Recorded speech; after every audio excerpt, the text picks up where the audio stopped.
शांति।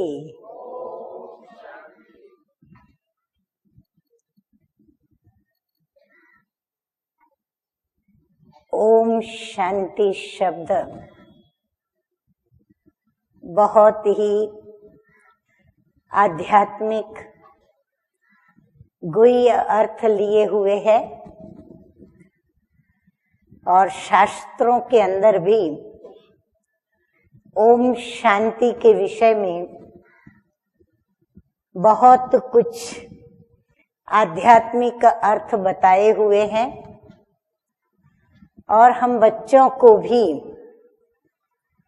परमपिता परमात्मा शिव बाबा ने ओम शांति का अर्थ बताया है। भक्ति करते समय भक्ति मार्ग के अंदर अनेक प्रकार की प्रभु को प्राप्त करने की और भक्ति के द्वारा मन को शांति पहुंचाने के भिन्न भिन्न प्रकार से यत्न किए। जितनी भक्ति मार्ग में उसकी विधियां बताई जाती है वो विधियां भी करते हैं, परंतु शास्त्रों ने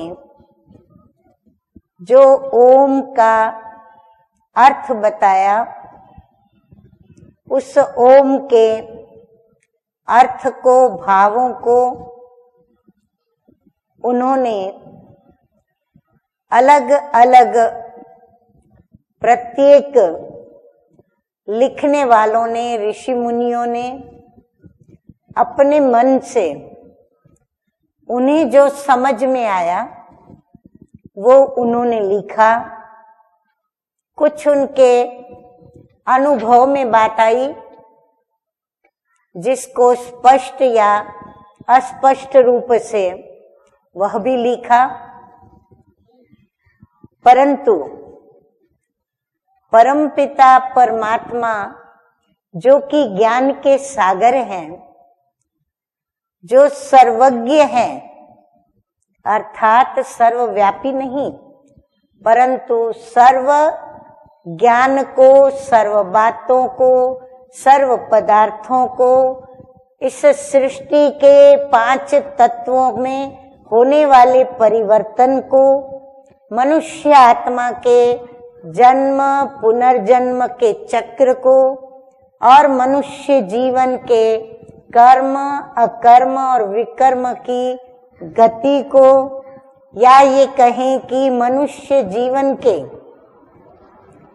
चाहे वर्तमान जीवन या फिर परम धाम से जब ये आत्मा सृष्टि पर उतरती है तब से लेकर उसका जो जीवन भिन्न भिन्न वस्त्र बदल करके व्यतीत होता है, तो उसके तीनों कालों को, आदि मध्य और अंत को जानने वाले अर्थात त्रिकालदर्शी और जो सत्य ज्ञान से अंधे हैं, अर्थात सत्य ज्ञान के नेत्र जिनों के बंद हैं, प्रत्यक्ष नेत्र और स्थूल नेत्र वह तो सभी के हैं और उस स्थूल और प्रत्यक्ष नेत्र से स्थूल जगत को और प्रत्यक्ष जगत को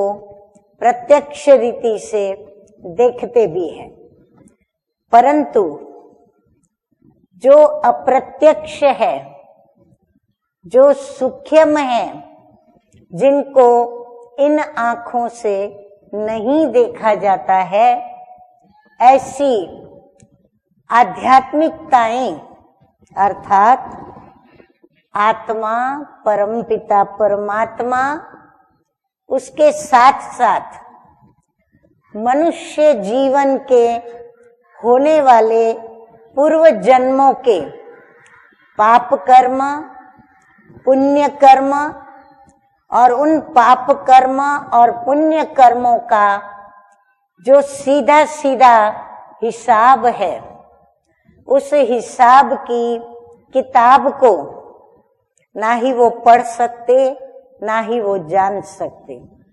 तो इन सभी बातों को जानने वाले वो है सर्वज्ञ ज्ञान के सागर परमपिता परमात्मा। जब तक वो परमपिता परमात्मा से हम मिलते नहीं, वो आते नहीं, और आकर के जब तक सत्य ज्ञान का हम बच्चों को वर्णन नहीं करते, या सत्य ज्ञान हम बच्चों को जब तक वो सुनाते नहीं, तब तक इस सृष्टि के ऊपर सभी एक प्रकार से नास्तिक ही हैं। क्योंकि नास्तिक अर्थात जो भगवान को जानते नहीं, मानते नहीं, और भगवान में जो विश्वास नहीं करते। कोई नास्तिक ऐसे होते हैं जिनको भगवान में विश्वास नहीं।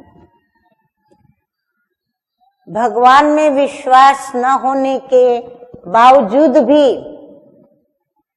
वो किसी अस्पष्ट और अदृश्य और अकथित ऐसे संबंध के साथ उसको कभी न कभी याद करते हैं, उससे बात करते हैं।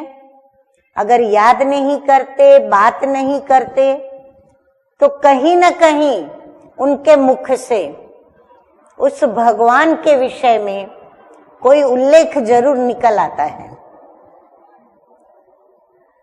तो कोई उसमें विश्वास नहीं करते। कोई नास्तिक ऐसे हैं जो भगवान को मानते नहीं। मानते नहीं का मतलब उसको मान्यता नहीं देते।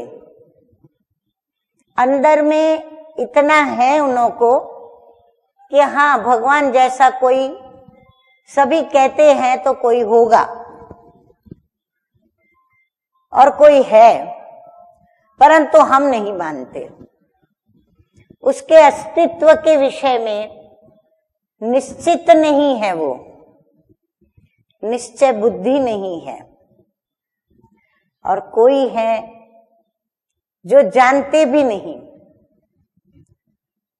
जानते नहीं तो स्वाभाविक है, जब तक जानकारी नहीं तो उसको मान्यता नहीं मिल सकती, और जब मान्यता नहीं मिलती तो विश्वास भी नहीं बैठता। इसलिए परमपिता परमात्मा को जानना, मानना, फिर उसमें भरोसा करना, विश्वास करना, इसको कहते हैं परमपिता परमात्मा का परिचय पाना। सिर्फ इतनी बात से बात नहीं बनती। जानने के बाद भगवान है ये माना, मानने के बाद उसमें विश्वास कि हाँ, वो भगवान सभी के दुखों को हरता है, सुखों को देने वाला दाता है। अर्थात जो भी उसके गुण हैं, उन गुणों में, उसके कार्य में विश्वास करना। परंतु आगे और भी बात है, वो ये है कि उस परमात्मा से स्वयं का संबंध भी जोड़ना। सिर्फ संबंध जोड़ने से भी बात नहीं बनती। संबंध तो हम मुख से प्रार्थना करके जोड़ा हुआ दिखाते भी हैं, जोड़ते भी हैं और बताते भी हैं कि तुम मात पिता हम बालक तेरे। तो संबंध को हमने सुना दिया कि तू हमारे माता पिता हो और हम तुम्हारे बच्चे हैं। त्वमेव माताश्च पिता त्वमेव, तुम हमारे सिर्फ माता पिता नहीं, लेकिन सखा हो, बंधु हो और हमारे सर्व संबंधों से, गुरु भी हो, शिक्षक भी हो, और जो भी संबंध हम चाहें उससे जोड़ते हैं, अर्थात सर्व संबंधों से तुम हमारे संबंधी भी हो। ऐसा संबंध जोड़ना भी आवश्यक हो जाता है, क्योंकि किसी से भी जब कुछ प्राप्त करना होता है तो उनसे हमारा संपर्क, संबंध, व्यवहार आवश्यक होता है। अब सिर्फ संबंध जोड़ने से भी बात नहीं बनती, लेकिन संबंध के साथ उस संबंध का जो रस होता है, उस रस का सुख, आनंद ये भी लेना होता है। यदि हमारा स्नेह नहीं तो हम उन संबंधों के रस का भी अनुभव नहीं कर सकते।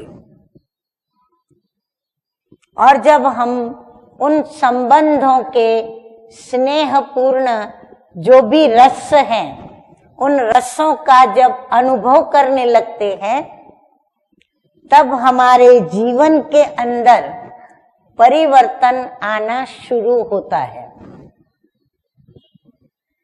अब हम संसार के अंदर कितनी सारी मनुष्य आत्माओं को देखते हैं, और उसमें से मेजॉरिटी मनुष्य आत्माएं जब कभी दुखी होती हैं, प्रभु को याद करती हैं। जब कोई विकट समस्या आती है, प्रभु को याद करते हैं। जब कोई भारी परीक्षा आती है तो प्रभु को याद करते हैं। जीवन के अंदर छोटी बड़ी और बड़ी कठिन घटनाएं घटती हैं, जो कि दुखदाई होती हैं, सोचनीय होती हैं, और जो सुलझेगी नहीं, ऐसी मनुष्य जीवन को उलझाने वाली होती हैं। ऐसी घड़ियों में भी इंसान, मनुष्य उस प्रभु को याद करता है। हाँ, और जब जो बचाने वाले, कौन है बचाने वाले? जिनको भगवान का दर्जा दिया जाता है, वो है डॉक्टर्स, सर्जन।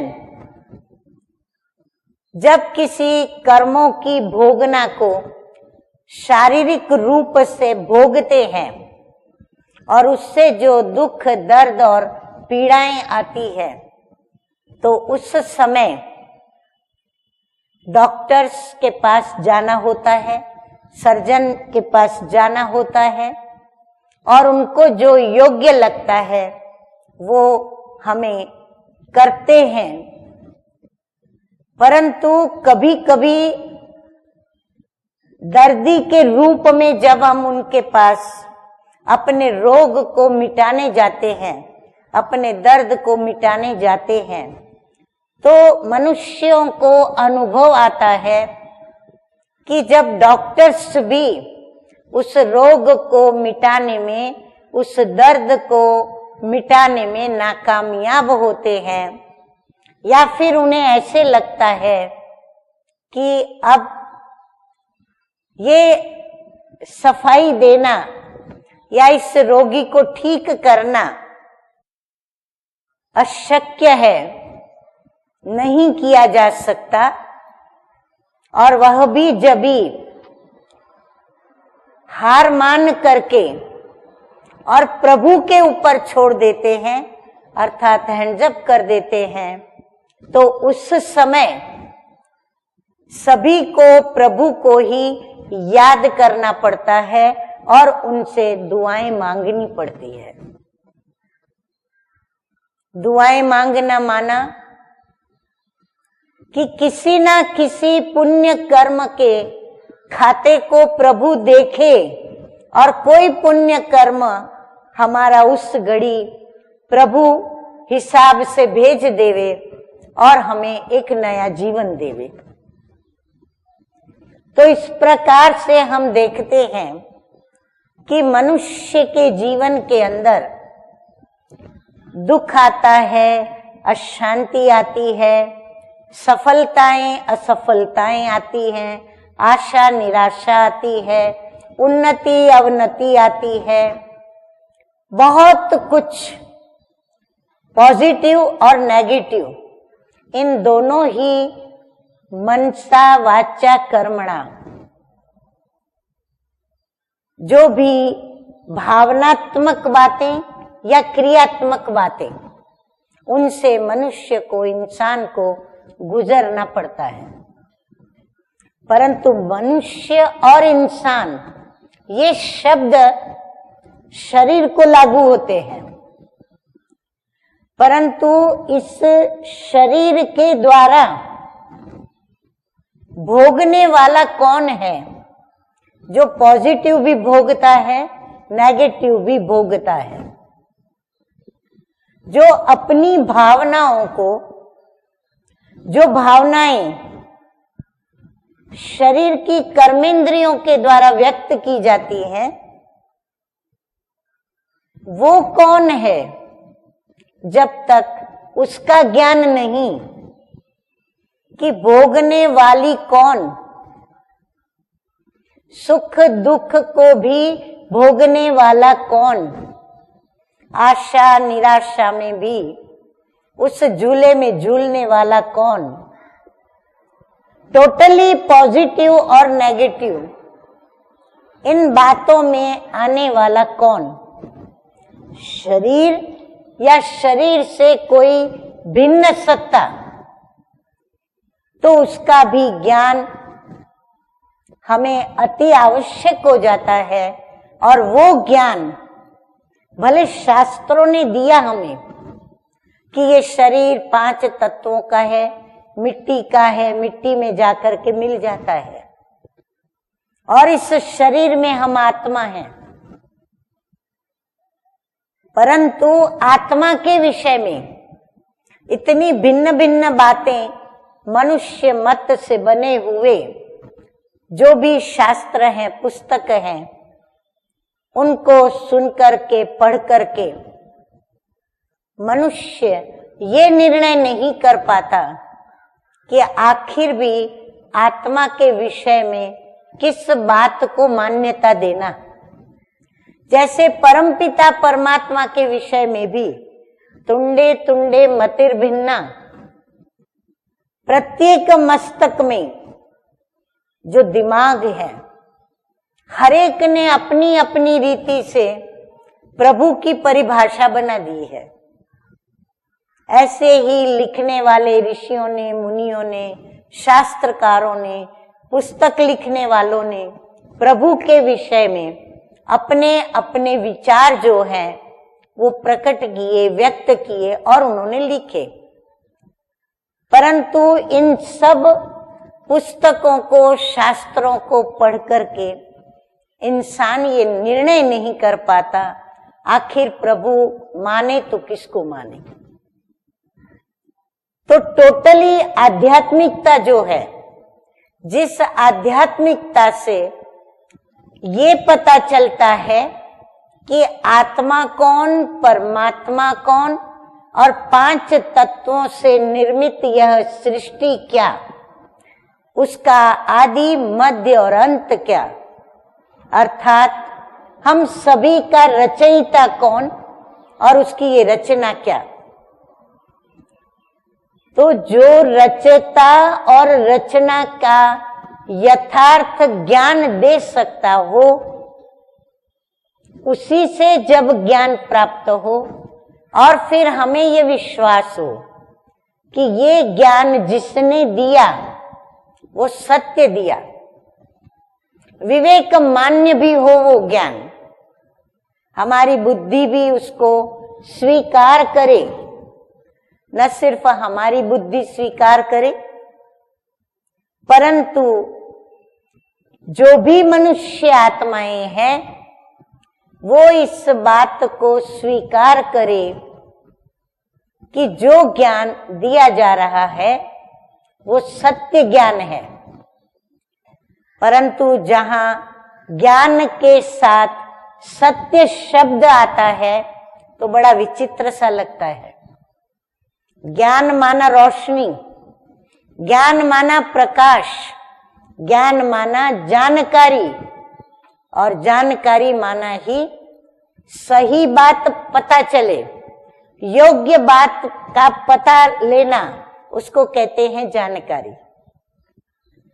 तो ज्ञान के बावजूद भी शब्द आया सत्य ज्ञान, तो इससे हम समझ सकते हैं कि जो भी ज्ञान आज तक पुस्तकों में, शास्त्रों में या गुरुओं के द्वारा, साधुओं के द्वारा या प्रवचनकारों के द्वारा, सत्संगियों के द्वारा हमें जो मिला और दिया गया, कहाँ तो उसमें सत्य लोप हुआ, कहाँ तो सत्य उसमें लुप्त हुआ।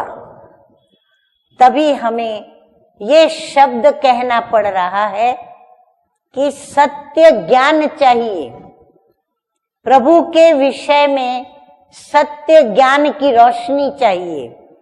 आत्मा के प्रति भी, आत्मा के विषय में भी सत्य ज्ञान का प्रकाश चाहिए, और कर्मों की भी गुह्य गति का ज्ञान, परंतु सत्य ज्ञान चाहिए। और जब सत्य शब्द आता है तो सत्य शब्द केवल एक ही हस्ती के साथ जुड़ा हुआ है, और वो हस्ती है गॉड इज ट्रुथ।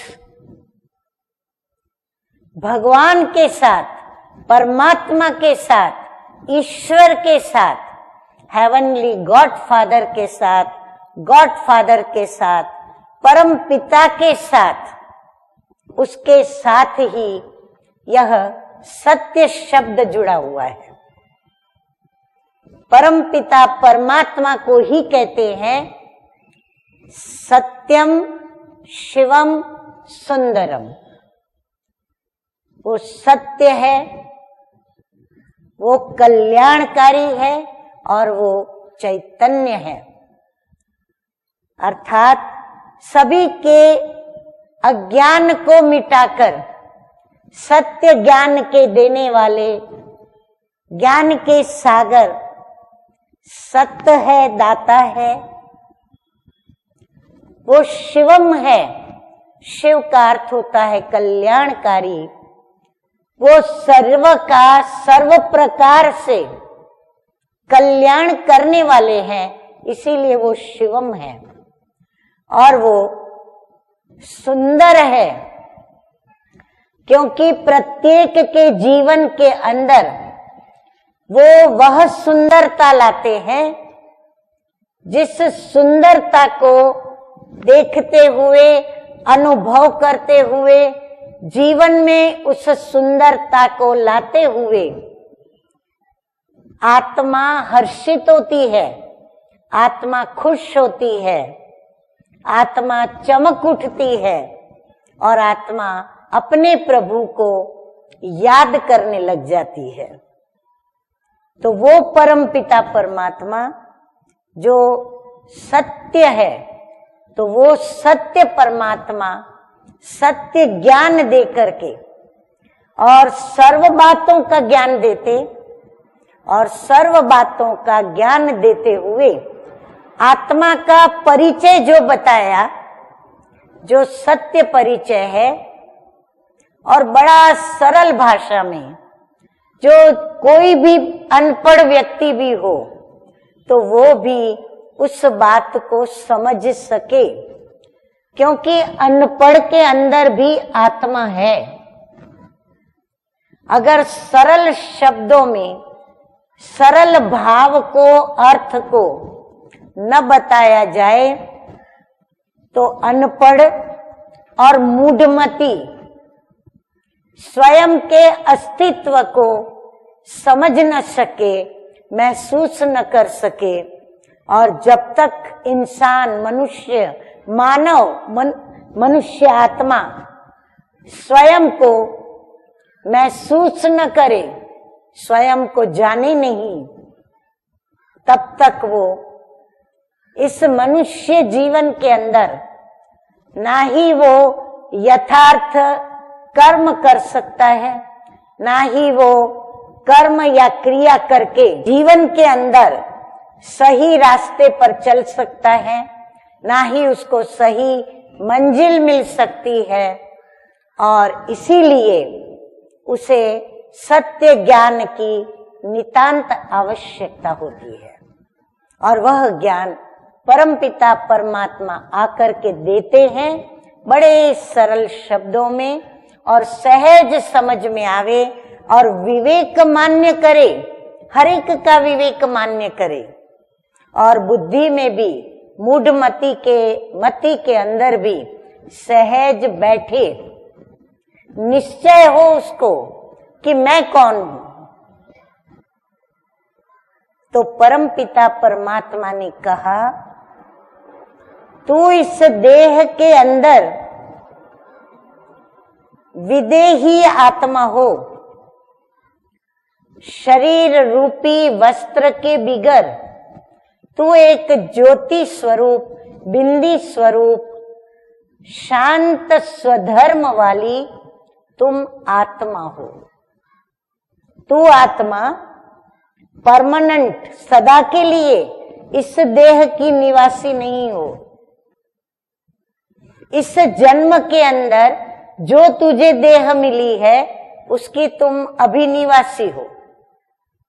तो ये तेरा अल्प काल के लिए इस देह रूपी मकान तुझे मिला हुआ है। परंतु इस प्रकार जब से तू परम धाम से, अर्थात मेरे घर से, प्रभु के घर से, जो फिर मेरा भी घर है, तो जब अपने घर से, प्रभु के घर से इस सृष्टि पर नीचे आती हो, तो तुम्हें अनेक शरीर रूपी वस्त्र मिलते हैं जो जन्म पुनर्जन्म कहलाते हैं। और तुम वस्त्र बदलते बदलते बदलते आखिर जब फिर से घर लौटने का समय आता है, तब तुम्हें फिर से, जैसे तुम घर से आई थी वैसे ही तुम्हें घर में वापस जाना पड़ता है। निवस्त्र आई थी, निवस्त्र तुझे जाना है। और जब घर से तुम आई तो स्वच्छ आई थी, पवित्र आई थी, प्योर आई थी, शुद्ध आई थी, सतो प्रधान आई थी। कोई मैल तेरे पे चढ़ा हुआ नहीं था, ना तू दुखी थी, ना अशांत थी, ना अपवित्र थी। परंतु परम धाम में तू जैसे शांत स्वरूप थी, तू उसी स्वधर्म को लेकर सृष्टि पर आई। और उस स्वधर्म की स्थिति में तुझे सुख का अनुभव आया, तुझे शांति का भी अनुभव आया, आनंद का, प्रेम का, खुशी का, उल्लास का, उमंग का, अतीन्द्रिय सुखों का, जो भी पॉजिटिव भावनात्मक फीलिंग्स हैं, एहसास हैं, महसूसताएं हैं, वो सब तुझे क्रमवार जन्म बाय जन्म तुझे अनुभव में आता रहता है। परंतु जन्म बाय जन्म, जन्म लेते लेते लेते इस एहसास को, महसूसता की कमी को भी तब तुम अनुभव करने लगती हो जब अपने विदेही स्वरूप को भूलकर, स्वयं के स्वधर्म को भूलकर और देह के नाम रूप धर्म कर्म में तुम अपने को, अपने स्वस्मृति की विस्मृति करती आगे बढ़ती हो। तब तुम अशांत होती हो, दुखी होती हो, हलचल में आती हो और पीड़ा का भी अनुभव करती हो, दर्द का भी अनुभव करती हो, विकर्म और पाप कर्म करने लगती हो, और इस प्रकार तुम जब पतित बनती हो तो फिर मुझे पुकारती हो। प्रभु कहते हैं कि तब तुम कहती हो, हे पतित पावन, मुझे आकर के पावन बनाओ, अर्थात फिर से मुझे जिस स्थिति में मैं यहाँ आई, मुझे फिर से उस ही स्थिति में लेकर के अपने घर चलो। तो परमपिता परमात्मा के द्वारा ही सत्य परिचय ओम शांति का मिलता है कि मैं आत्मा शांत स्वरूप हूं। शांत स्वरूप का अर्थ यही होता अशांति की अप्राप्ति। अशांति न हो, शांति की प्राप्ति। और शांति माना मन में कोई हलचल न हो, बुद्धि में कोई हलचल न हो, संस्कारों में भी कोई विसंवादिता न हो, कोई हलचल न हो, कोई वाद विवाद न हो। मन बुद्धि संस्कारों के बीच में किसी भी प्रकार का दुख न हो, दुख के विचार न हो, संकल्प न हो। अंदर से भी हम बिल्कुल शांत हों, समाधानकारी हों, उलझे हुए न हों, सुलझे हुए हों, और इतने शांत मन में हम आनंदित हों और अपने प्रिय प्रभु को बड़ी सरलता से, एकाग्रता से हम याद कर सकें और उस याद की लगन में हम मगन हो सके। इसको कहते हैं ओम शांति की स्थिति में स्थित होना। ओम शांति।